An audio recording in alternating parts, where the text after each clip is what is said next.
For the Hidden Footscray exhibition, the work I'm putting in is a work called Automotive Geologies, which is a series of forms based on car panels. So I've repurposed car panels to create abstract forms that are kind of hybrid geologies.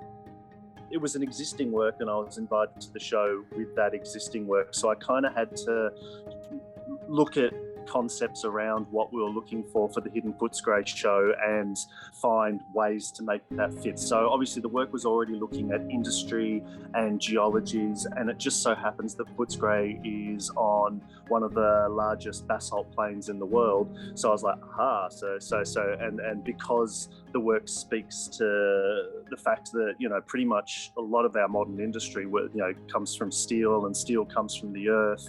I thought that was a really interesting connection. And then you had the West's deep industrial past, and all the things fell in place. And obviously the curators saw this with the work, and it turned out to be a really nice fit.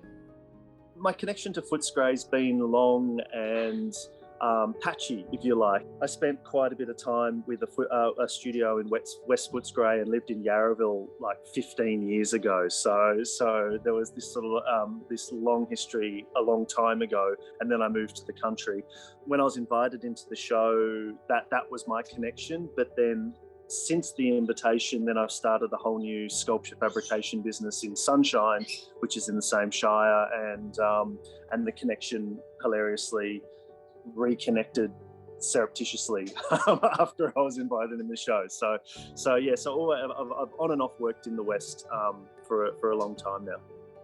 Obviously, there's been lots of lead up, and it's been really interesting delving into the heritage of Footscray and visiting places like the Museum of the West, sort of looking at archives there and just finding out a little bit more about the histories of the area.